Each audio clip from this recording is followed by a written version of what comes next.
Welcome back to the True AF podcast. I'm your host, Eric Fuller. With me today, my friend Andy Levine from Topeka Live. Andy, how are you, man? I'm fine. Excellent. How are you? I'm doing good. So, Andy, we spent some time together down in Destin, Miramar Beach, Florida, for the festival you did for Brandy Carlisle over Mother's Day, Mothership. Yes. And I got to see how you've differentiated yourself from what a lot of other people are doing. Tell me, like, what was the thought about how you put together Mothership? I got to spend time with Brandy last summer, almost a year. It's actually a year ago. And she was really just saying how after COVID, she really just wants to be home more, but when she's out and she's playing, she wants to feel more of a connection with her audience. And she asked if we could help her build some destination type events for her community. And I said, you need to own Mother's Day. You're the consummate mother. The holiday, as she and I joked, it's become Olive Garden with wilted flowers, and it needs to be redesigned. And so we got really excited about building something that would be just for a few thousand people where they could come on vacation, bring the family, bring their mom, celebrate matriarchy, as we said, and do it in a way and for an audience that has been underserved in the festival market, right? Really remove some of the things that maybe people don't love about going to a big festival. And so that's really what we set out to do. So what is it that you thought people didn't like in the present festival structure? I feel like the idea of, 15, 20,000 people in a field where you have to elbow your way back to your friends, and maybe someone spills something on you, or you're waiting in line all the time. It's a long way to walk from wherever you park. And then you get there only to see like this little VIP experience happening where like they're walking up right in front of you and they're much more comfortable than you were. We were kind of setting out, how many people could we make feel like a VIP? How many people could we really kind of give that experience to, and remove, like you said, some of the lines and some of the things that keep people from wanting to be in those type of environments. Well, you capped that festival at what, 5,000? Yes. All right. So to start with, it's not going to feel crowded because it's not crowded, right? Well, it is, unless everyone's pounded in the front, so our venue is reserved, right? So everyone is in a cove, so that you don't have like an open field and, everyone's cramming into each other in the front. There's kind of some defined separation while keeping, hopefully, a lot of energy for the audience and the artist. All right. And when you say cove, you mean everybody had a defined seating area, rows and seat numbers that were theirs for the whole show.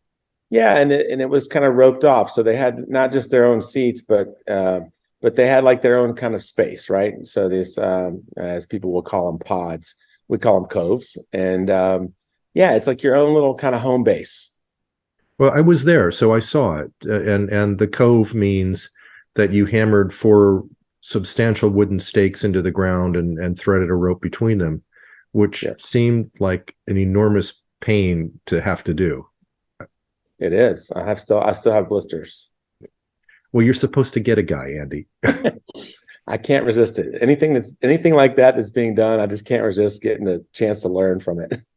All right. So I want to talk to you about the cove thing for a minute, because I mean, I'm always up and down and moving anyway, but I absolutely remember late one of the evenings, we were hungry, and we went on this phone app that you had and ordered some cauliflower Indian food dish that was on the phone app, and like 4 minutes later, somebody handed it to me in my seat. How is that possible? We started doing that in COVID because we kind of had to do that. We couldn't have the lines, and we had so many guests come up to us and say, please don't change that cove thing. I like it. I like having my home base, and I love being able to order. So we kind of doubled down on it, and we brought in a team of consultants to help us do this at scale for, like you said, 5,000 people. But the thing that we learned is that most of the time during a transaction is really the guest deciding, what are my options, communicating that, and then paying for it. And the system we have now, by the time you've made all those decisions, we don't even know about it until you've made those decisions. A ticket comes out, you've already looked and seen what you want, you've paid for it, and then it's just our job to fulfill it. And so we've got 20 runners that are running, they're waiting for trays, and it's like a little ballet back there under this tent. It's grabbing what needs to be grabbed and getting it to you in under 5 minutes, including merchandise. So we're people are loving it, and we're super excited about it. I don't even understand how it's possible to process the scale of orders that must have come through at peak time. We were doing like 4,000 orders a night just for the delivery, and it was just it's amazing. But you have some moments where it gets really intense, but once you get through that, it's everyone's on their own pace. So thank God not everyone's ordering at the exact same time. Well, let's back up out of the really oddly specific niche we're in, because I'm always hungry, and talk about your show. So let's talk about the show. This was a 3-day festival at the beach, unbelievably beautiful beach, Miramar Beach, Florida, and you had seats for 5,000 people. You had a pit in the front. Explain how that pit worked, because that was also a differentiation of anything I've ever seen. Yeah, so we wanted to create a spot in the front so that we could provide really great energy for the artists, like traditional pit. But for this one, Brandi Carlile, coming to Florida, wanted to be very socially aware, and there was a lot of ways to make a social impact. We invited some organizations to be a part of this, but one of the groups of people that she was really passionate about were the teachers in Florida. So we decided earlier to dedicate those 300 seats each night to teachers and retired teachers who happened to be attending. And so they would send in videos and submit sharing about what it was like being a teacher, and we would surprise them and invite them to be in the front. So Brandi got to play every night in front of 300 active or retired teachers, which was so much fun, just a great energy just to itself. We just felt like it's a good balance because the venue's largely seated, and we wanted to provide a little balance of energy for the artist. The other thing that I noticed, and I don't know if that was coincidental or required heavy equipment, was that everybody was seated at sort of a level plane, but that pit that you had was about 4 feet lower, so that the people that were seated behind the pit could more or less see over the people that were standing. Yeah, so we added that after we had already put the event on sale. So we knew that we couldn't take a chance with someone's view being blocked. So it was really funny being in Florida. You've got to be careful how far you dig because you're at sea level. But we did a series. We got the superintendent out there because it's on a golf course pretty much, and we dug up these little holes, these 2-foot holes all around the area, and let it sit for 2 weeks to see what happened. It looked like we had lost some treasure. We had buried a bunch of money one night in the yard, and we had forgotten where to put it. So we were trying to find it. That's what the area looked like. But we found that we could go 24 inches was all we did. And we literally tested it where someone sat in a chair. Like I would sit in a chair and have someone 6 foot tall stand in front of me.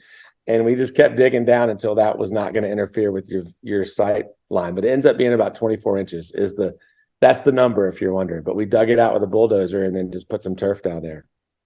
And then I presume you had to fill it back in when you left because the golfers wouldn't want to have a gully, right? No, it's like a fun putt hole now. Now we put a windmill up there so you can knock it through. But no, it's there year round. So thank gosh we don't have to move it. That would not be fun. All right. So this was a sort of curated festival. I mean, Brandi brings her own crowd. Yes. And the other thing that I noticed, and I was on a 5 festival and 6 weekend run, so I was very fresh, was that it was just almost like a neighborhood cookout. I mean, it had a different feel than anything I've ever seen. Why do you think that was?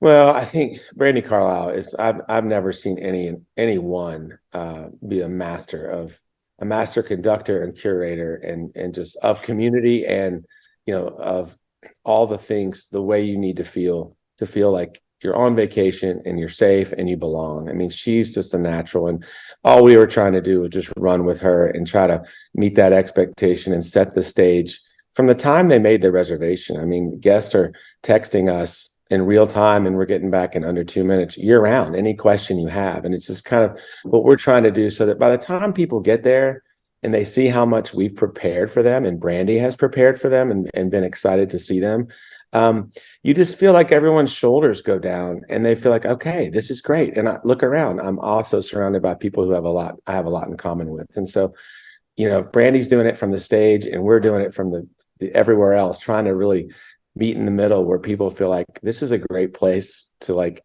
meet other people and just a real feeling of community. And it's Brandy Carlisle. She starts it and we just try to run with her. Well, you guys also did a couple other things that I have never seen, and I mean that's hard now because I've been to 12 trillion things. One is that the night before the festival, when we got there, the location was literally 200 yards from the beach, and you had a sort of a beach reception around open fire pits on a public beach, and it was just like, come on down, BYOB, and hang out. And no attempt at all to monetize it, right? Yes, correct. And it was stunning because any festival related event I've ever seen is always built around how can we sell you something, how can we engage you, where's the transaction, and that seemed to be no transaction at all. You just put up some speakers and you played some music and people hung out for hours at the beach. Yeah, I mean, it was our way of just saying, hey, come on down. And, like you said in the beginning, this beach is spectacular. And, we joke internally, no matter what band we ever have performing here, the beach will always be the headliner because it's something we have that we can offer people to come down for a vacation. And we always joke in our company, it's not a joke, we're serious about it actually, where this is not the music business for us. It's the hospitality business. How can we make people feel welcome? How can we let them know that we're glad they're here and we appreciate them choosing us to come on vacation with us? And that was just a way to do it. Come on down to the beach and, let's be together. And so we feel like, again, that's part of setting the tone for people to feel good and comfortable. And hopefully they come back year over year. In my career of advising companies in this space, my go-to is always, you need to learn from hospitality, because the friction points are always when money gets in front of hospitality, and that creates ill will. And I think you're maybe the most authentic advocate I've seen for the idea that no, it's hospitality that drives repeat traffic. Yeah, I mean, our thing is like, and we have to tell the bands this and everyone, like, people are packing suitcases and booking flights. They're not getting babysitters and taking Ubers.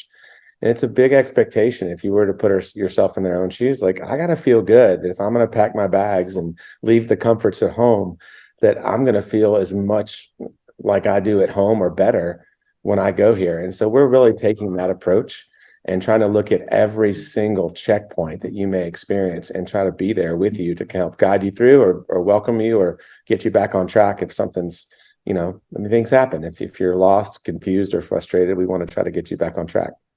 Well, and then you did a couple other things that were surprising to me.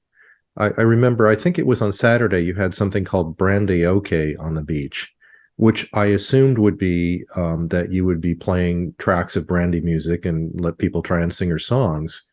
But when I got down there in the middle of the public beach, you had a stage with proper speakers, and standing on the stage was not a DJ, it was Brandy and her band playing, and then, pulling up obviously carefully chosen people that could sing, but still quite a show for free on a beach. Yeah, no, it's, that's something that Brandy and I came up with about 10 years ago when she was playing on a cruise that I was promoting or producing. And it was just her wanting to do something to connect. She's always looking for ways to connect and to show that she's super grateful. I mean, in the end, she gets it, like not all artists do, right? That this group of people who are vacationing with her, these are the people providing the energy and fueling a big part of her career and giving her these opportunities and spreading the word. And so she loves to do this. And so she's been doing it for, 10 years in different environments. And so everyone submits, they find a good group of people to come up and sing, and she sings with them. The thing about Brandy, if you notice, is that she everyone's nervous when they get up on that stage, right? How could you not be, right? The audience, you're seeing it with Brandy, you're one of your heroes. And she is one of the best in the world. She will literally look you in the eye and she will get you through it. She will literally she can say it without saying it at all. Like, I'm here for you. We're going to do this. You're going to kill it. Everyone's pulling for you. And I just am blown away how no one ever freezes when they're up there. And it's because she's doing that. She is literally, if you watch her, she's a master at this, a master at it. And then I joked with her before. I'm like, it'd be really funny if you ran off stage afterwards and ran in the water and kind of you and the band led everybody into the water in your clothes at the end of this. And she's like, I'll do it. And so sure enough, she says it from the stage. Of course, the lifeguards are going, oh God, we're going to have 1,000 people in the water right now. But we get out there and she ran out there and it was just a really, really beautiful moment. Yeah, that was something. That was something for sure. So let's talk about what you're doing. So explain Topeka Live. So, our company, Topeka, is named after a scene in the movie Almost Famous, where the guitar player quits the band and ends up having a really great real night in Topeka with some real Topeka people, as they say. And so we wanted to build a brand that kind of made people feel that way. It wasn't about what you were wearing or how fancy or things. It was kind of like who you're with, just being your authentic self. So that's where Topeka comes from, and that's why we kind of call ourselves the real Topeka people. But what we're doing here is we call it like this boutique music vacation, and it's almost, some people call it's like a vow renewal or something between the fans and the artist, because it's really the people who are most passionate about these artists going on vacation and feeling like they're going on vacation with them, and a way for the artist to say, hey, thank you. You traveled a long way to be here. You're going to get something you can't see anywhere else. This is not the tour set. This is collaboration. I'm going to be there. I'm going to be on the beach singing. And so we're really just trying to create a place where people can come. And, unlike a normal festival where there might be 4 or 5 stages and music going all day and you're running back and forth and feeling like you're missing something, it's a come enjoy this beautiful area during the day. And then as the sun starts to set, make your way over and let us look after you. And, come enjoy 3, 4, 5 bands and let us deliver food and drink to you and merchandise. And let's just let you really relax and let your shoulders down and really be on vacation and spend as much time with the people that you really care about. And that's what we're trying to do. And we're just really excited to kind of be hopefully at the center of this place where artists are really looking for this type of connection and experience to offer their fans. Well, so you're not just doing Mothership. What else are you doing? So we have a brand called Moon Crush. Moon Crush is a similar type event in the sense it's multiple days. We bring in different artists, and you get a lot of the same experience that you saw at Mothership. But Moon Crush for us is like, crushing, you want to crush on the people you're with, like be intentional about it and be present. And so we are curating a few of those a year here in the same area. We've got partnerships with other artists that we're getting ready to announce, who've been down here and said, hey, will you do that for us? We love what you're doing for Brandy. And so we're really excited to see in the next year go from, bringing 3 vacations to life this year in 23 to bringing 8 vacations to life for different artists and the Moon Crush brand in 24. So it's a really exciting time for us to kind of like continue refining and building and welcoming people to vacation. Does that mean that Moon Crush will have like a country weekend and a EDM weekend? I mean, is that kind of how you brand it? Correct. Yeah. So each moon dictates kind of the genre, right? So the pink moon is our Americana genre, and so each moon we're working on building these, if it's not artist centric. So like Brandy's was Brandy Carlisle's Mothership. So it's going to be a combination of, if an artist wants to do that, then we can power that and partner with them on it. If they want to come in and work closely with us on the Moon Crush brand, we can find a moon and design, kind of curate a vacation with them in that sense. So it's going to be a mix of both. Is that all that you have on for next year, or do you have something else coming up? No, that's all we have. We have one more this Labor Day that we're doing. It's the Moon Crush. It's actually falling on a blue moon, which is rare, as they say. But we've got Ben Rector playing 2 nights, Need to Breathe, Switchfoot, Johnny Swim, Matt Kearney, Stephen Kellogg. And we're really excited to have that weekend coming up just in a couple of months. And then we'll begin planning for next year. It's going to be a really big year for us. So we're going to do that. And we're also looking at other locations. So we've kind of been pilot testing this down here in Miramar Beach, which has so much to offer. With 1,200 homes within walking distance of the beach, and the venue is really nice. People can, walk or drive a golf cart. But we've got some other desirable destination kind of type cities that are reaching out, going, "Hey, can you bring this Moon Crush thing to us?" So it's going to be real exciting in the next year as we start to look at our second and third locations where we can do this.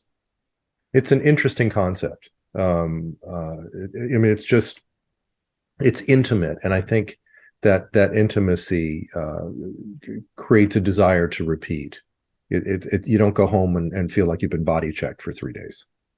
Yeah, and that's what we're trying to do, is really trying to do something that you don't experience very often. And we are seeing that. We're seeing people come back year over year. I mean, Brandy just did like this blind faith thing where it's like, "Hey, if you want to come next year, you can hold your same cove."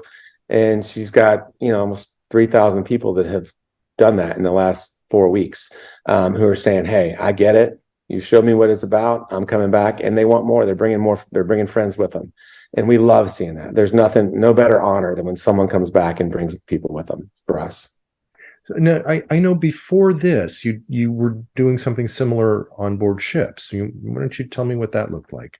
Yeah, so in 2001, I founded a company called Six Man, and we were kind of creating festivals, music festivals at sea. And so we would take, 25 or 30 acts out for 4 days on a cruise ship, 5 stages, and it'd be going. And then it's only for 2,500 people, but again, everyone's on vacation, and we tried to build that same kind of community type environment. And so we did that for bands. We started with the band Sister Hazel, which I managed, and I was managing at the time. And then the Bare Naked Ladies asked us to help them, and John Mayer. And then it turned into, Kiss and Kid Rock and Bon Jovi, and it just turned in. And so now that company today, I sold it to Norwegian Cruise Lines and stayed on for a while. But the company today still does amazing things. I mean, they've done over 170 or 80 full ship charters. They do them in the Med. They're going to be going to Alaska. They've taken all kinds of amazing artists and communities out to sea, and they're fantastic. They're just a fantastic company. So I learned so much being there, and a lot of that I'm carrying forward with me.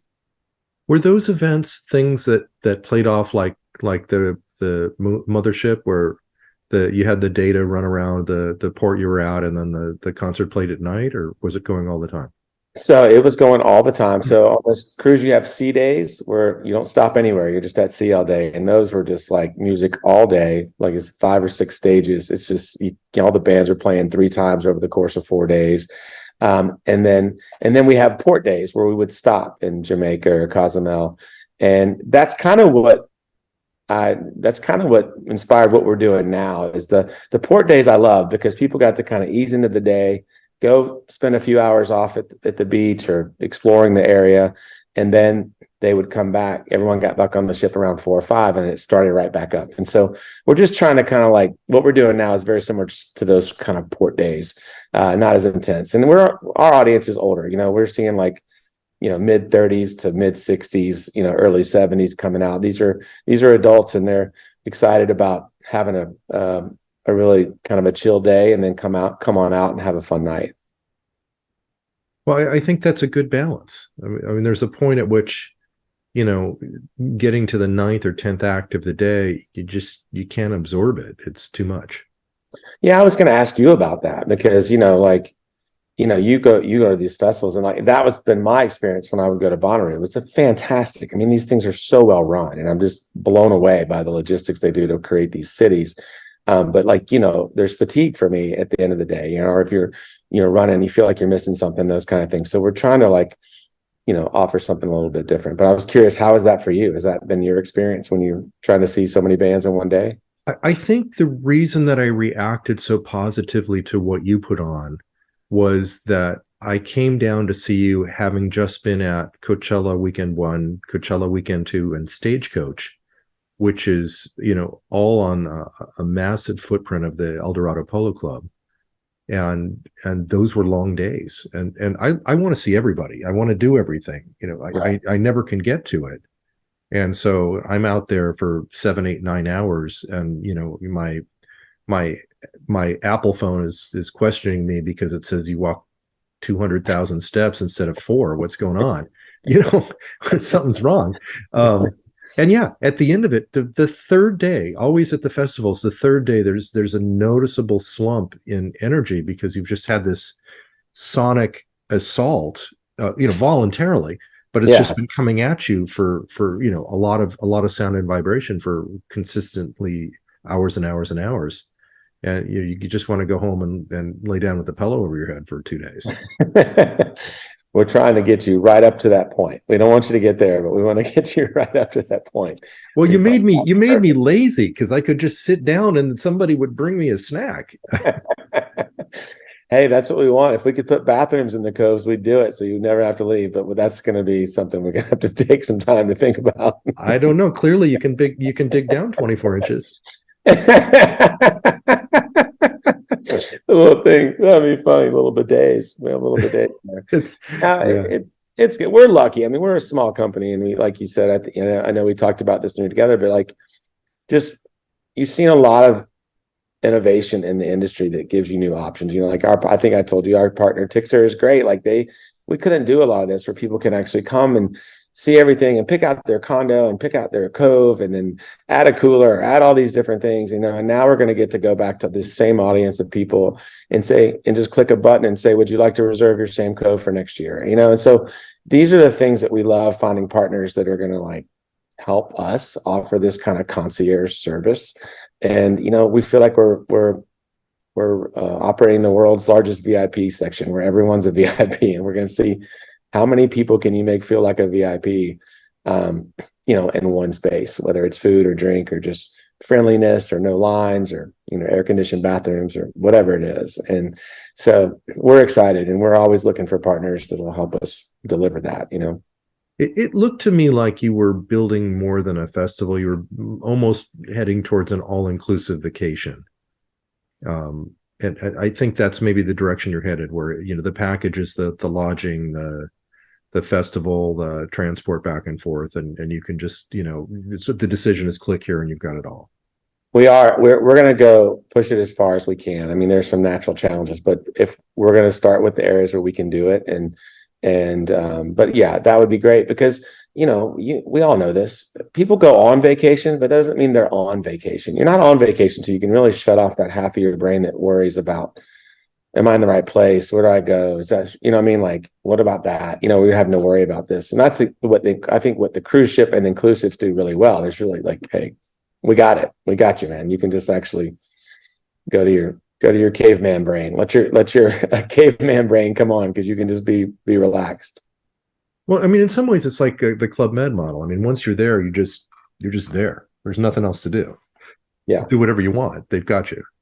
Yeah, and you pick your own adventure, and that's, you're going to see that we are going to add like we're going to add like either an air conditioned tent or something that holds 300 to 500 people next year, so that we can do some morning workshops and maybe some songwriter brunches and just some ancillary things, little activities for people who want to do stuff in the morning, or maybe even a late night thing. We're joking with Brandy wants to do, we have a curfew at 10 p.m. We're like, can we do a headphone thing? We just pass out the headphone, like a headphone disco, and pass those out to everyone and keep the party going. Like, you never know, we can try it. So, oh, the silent disco, huh? Yeah, the silent disco is so good. So, we're gonna look into some things and really just more bonfires on the beach, more like little things like that where people can really connect. Our thing is, if people connect with someone here that they didn't know and they make a new friendship, the odds of them coming back each year are really go up exponentially. And so we're really just trying to set the stage where people can have those moments and buddy up with a neighbor. We've already seen people like, hey, we were in a cove next to these people, we want to get one big cove together. I'm like, that's exactly what you want, right? I think that's just the natural outgrowth. As there become more and more choices, specialization is going to be what drives traffic. I think so. And they're walking to and from their place. I mean, like, it's just like, no one's going to drive after. And so that's really our goal, is get people on vacation and feeling really looked after. And then you get an artist like Brandy from the stage who's going to do what they do that part. It's a beautiful combination when they're both done well. So explain to the people, when you say walk to and from, I mean, you set this up in the midst of, I don't know, 5 huge condo towers. But how did you have control of enough rentals to house the people there? I've been here for 3 years, and so when we first conceptualized this idea, I literally drove around in my car slowly and videoed the signs in front of each house that had, the name of the rental management companies, and we mapped it out on an Excel sheet. And I found out who the 5 biggest companies were, and I went and met with them and told them about what I'd done in the cruise industry and said, "Hey, give me a weekend where you could use more business, and I think we can put something together." And they were like, "Of course." They were very receptive. They thought we were a little crazy, but we are a little crazy. But they were receptive to it. They said, "We can make that happen if you can get the people." And then I went and met with the owner of the resort, and I said, "Hey, it looks like you got good part of your driving range. It's not even, no one's hitting a golf ball that far. So, could we look at repurposing this and trying to do something here?" And fortunately, he was super receptive, and we've made a ton of mistakes. We've learned a lot along the way, and we'll continue to do that. But that's why we're able to do it. So now we have relationships with 1,200 homes and condos within walking distance of the beach and the venue. Like you saw it, 5 minutes at the most to each. And I think that allows people to relax. They're not sitting in traffic, and by the way, the community loves it too, because some people can barely tell we're here because there's no cars, there's no traffic or anything like that, because everyone's walking or on a golf cart. So it hasn't been easy, but we're doing it. Well, good for you. I love the concept. I'm super excited to follow what you're doing, because I think you're setting a trend. You're not following it. And I think you're on point, as the population of people willing to spend money to go to a music-driven vacation has expanded to almost unimaginable ages. It's stunning how old people are willing to still, wander into a festival and sit down and have music wash over them for 3 hours. I think there's a lot of people that really want to do that. And I'm just curious, how was it for you and Maddie? I mean, seeing, that was great to see a father and his daughter like just having a great time together. It looked like y'all were having a great time, but I mean, what was that? How did you guys feel when you were here, as far as, mixing with the audience and meeting people and, being able to, enjoy it? For us, it's just naturally comfortable. I think we're both comfortable in a crowd. We're completely different people. I'm old now, and she's a beautiful young woman, so we pull different crowds. But but on balance, it's fun to just be someplace new and get to know whoever you can know, and because we're in that scene a lot. It's familiar, so we don't have any learning curve of like, oh my gosh, the band's going to go on, what am I supposed to do? Or, oh, we were invited someplace special. We're not particularly nervous. Oh, there's Brandy right there, oh my god, what do I do? It's like, hey, how you doing? Now, you guys were, I mean, just getting a chance to interact with you guys and spend time with you all, like in all, right from the watching shows to hanging out backstage. You guys were, it was great. I was really glad, and we were really honored that you came down, and I just thought, I was really grateful for like all the insight you gave me and the things we talked about, during and after. And I'm looking forward to doing more and talking to you more about how we can grow in a way that really continues to delight our guests. So I'm just, we're glad we connected. Well, we'll continue that conversation, but I think for now, I want to thank you for the time to talk about this. Stick around for a minute, but for now, we'll say thanks and goodbye here. Thank you.